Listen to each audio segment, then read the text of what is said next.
Hello बच्चों, नमस्कार। आज हम करेंगे सीटेट एस्टेट हरियाणा जेबीटी के लिए बड़ा इंपॉर्टेंट टॉपिक, वो है लॉरेंस कोलबर्ग का। कोलबर्ग जो कि पियाजे से प्रेरित हुए और उन्होंने काम किया आपका मोरल डेवलपमेंट यानी नैतिक विकास के ऊपर। इंपॉर्टेंट टॉपिक रहता है, डी ट्रिपल एस बी में आता है, ये हमारे बैचेज हैं डी ट्रिपल एस बी के, और हरियाणा के एस्टेट में जेबीटी में भी आता है, और हरियाणा ऑनलाइन मॉक की हमारी टेस्ट सीरीज है। ये सब मिलेगा आपको नोटबुक अकेडमी एप्लीकेशन पे। देखिए, कोलबर्ग ने जो थियरी दी वो थी थियरी ऑन मोरल डेवलपमेंट यानी नैतिक विकास का सिद्धांत। नैतिकता यानी क्या सही है क्या गलत है। मोस्ट फेमस जो था वो था इनका हाइंस डिलेमा। हाइंस डिलेमा के अंदर क्या था कि एक बंदा होता है भाई, उसकी बीवी होती है, मर मर रही होती है, ठीक है। अब वो बच सकती है एक ही दवाई से, और वो दवाई होती है एक दुकानदार के पास। ठीक है, दुकानदार के पास हाइंस जाता है और कहता है कि जी मुझे दवाई दे दे। मगर दुकानदार कहता है कि ना, मैं ना देता, मुझे तो इस दवाई से बनाने हैं ढेर सारे पैसे। अब क्या करता है हाइंस, उस दवाई को चुरा लेता है। अब ऐसे मोरल डिलेमास यानी नैतिक दुविधाएं बच्चों को दी गई। आप एक बात ध्यान रखिएगा, यहाँ पे जो ये नैतिक दुविधा दी गई ये लड़कों को दी थी, मोरल डेवलपमेंट के मोरल डिलेमास के, ठीक है। ये डिलेमास लड़कों को दिए थे, और इसका फिर जो है इसने क्रिटिसिज्म भी फेस किया कोलबर्ग ने कि लड़कों से तूने इंटरव्यू ले, उनकी डिलेमास के आंसर्स लिए, ठीक है।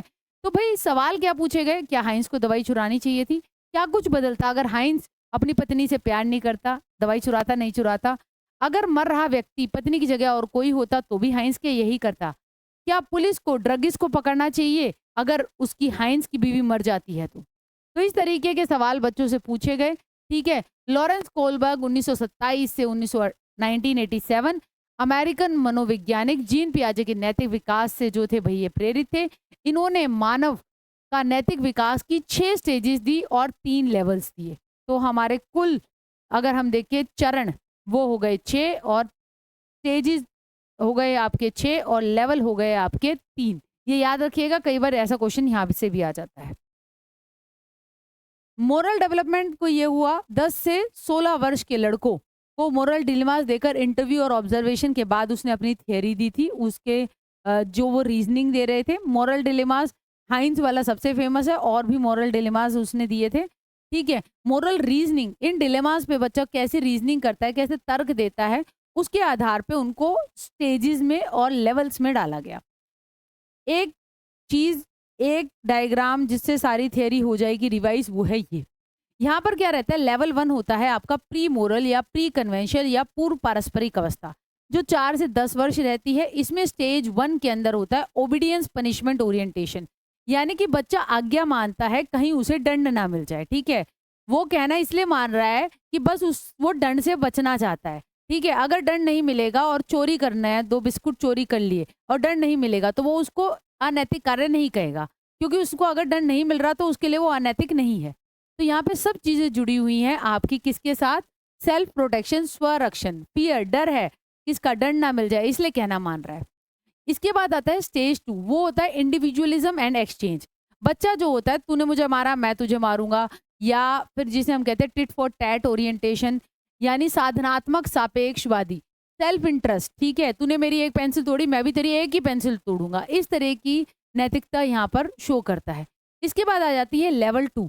लेवल 2 में आती हैं भाई समाज की नजरें, समाज आ जाता है। अब यहाँ पे पारस्परिक आपका लेवल 10 से 13 वर्ष, गुड बॉय गुड गर्ल, यानी अच्छा अच्छा दूसरों की नजर में दिखने के लिए बच्चा नैतिकता फॉलो करता है कि सब मुझे प्यार करेंगे, इसलिए मैं अच्छा अच्छा काम करूं, ठीक है। लॉयल्टी, निष्ठा यहाँ पर विकसित होती है। ये इसको जो आपकी गुड बॉय गुड गर्ल है, इसको आपका स्वर्णिम नियम, ठीक है। यहाँ पर अगर हम आपको एक इंपॉर्टेंट बात बताऊं, यहाँ पर क्वेश्चन कई बार आया हुआ है कि आपका golden rule of ideal reciprocity, यानी स्वर्णिम नियम आदर्श पारस्परिकता का किस अवस्था को कहते हैं, तो वो स्टेज 3 को कहते हैं। क्योंकि दूसरों से अप्रूवल मिल जाए इसलिए वो वैसा वैसा काम करता रहता है, आदर्श बन के दिखा रहा है। इसके बाद आ गया भाई आपका स्टेज 4, जो कि है लॉ एंड ऑर्डर, यानी सामाजिक व्यवस्था के प्रति सम्मान, कि हर कोई नियम तोड़ने लगा तो ऐसे तो भसड़ मच जाएगी, ऐसे तो हर कोई कानून तोड़ने लगेगा। तो भाई यहाँ पर नागरिकता, गुड सिटीजनशिप विकसित होती है। इसके बाद आ गया आपका लेवल 3 पोस्ट कन्वेंशनल मोरालिटी, 13 से अबव, पश्च उत्तर पारस्परिक अवस्था। यहाँ पर रहती है आपकी स्टेज 5 सोशल कॉन्ट्रैक्ट।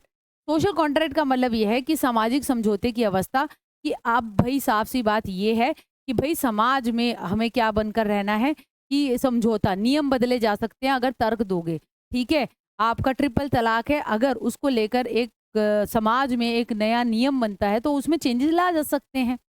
ऐसे स्टेज 6 यूनिवर्सल एथिकल प्रिंसिपल, विवेक की अवस्था, यूनिवर्सल भाईचारा, जो Martin Luther king, Mahatma Gandhi, इन बड़े-बड़े लोगों में थी। ज़रूरी नहीं है हर कोई स्टेज 6 तक पहुँचे। इसके अंदर विकसित होती है पर्सनल इंटीग्रिटी यानी व्यक्तिगत एकरूपता।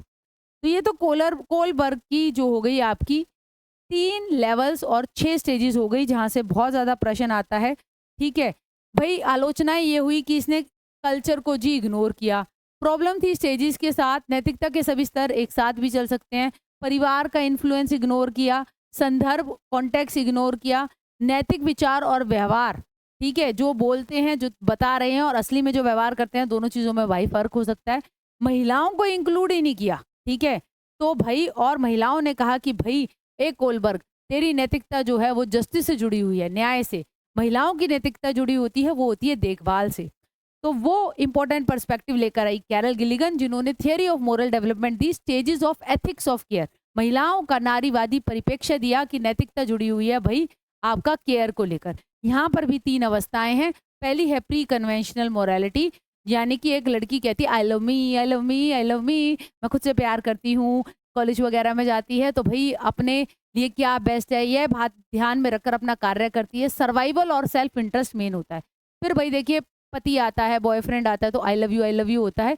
तो convention morality I love you, और ये एक स्टेज ऐसा भी आता है I love you more than me, मैं खुद से भी ज़्यादा तुझसे प्यार करती हूँ। तो यहाँ पे सेल्फलेस, केयरिंग अबाउट अदर्स, अपने बच्चों पर इस तरीके से, तो स्व की आहुति दे देना, सेल्फ सैक्रिफाइस। इसके बाद आ गई पोस्ट कन्वेंशन मोरालिटी, यानी I love my self and you, मैं खुद से भी प्यार करती हूँ और तुमसे भी प्यार करती हूँ, अपने सपनों से भी प्यार करती हूँ और उसके जो कॉन्सिक्वेंस है उनको फेस करने के लिए मैं तैयार हूँ। अगर आप महिला हैं तो इस वीडियो के नीचे लिखिएगा कैरल गिलिगन की एथिक्स ऑफ केयर, देखभाल की नैतिकता की आप कौन सी अवस्था में हैं। अगर आप पुरुष हैं तो देखकर बताइएगा आपकी पत्नी, गर्लफ्रेंड, बहन वो कौन सी अवस्था में है, तो कमेंट ज़रूर कीजिएगा। और ऐसी ही बेहतरीन वीडियोज़ के लिए चैनल को सब्सक्राइब कर दो, वीडियो को लाइक करना ना भूलिएगा। Thank you.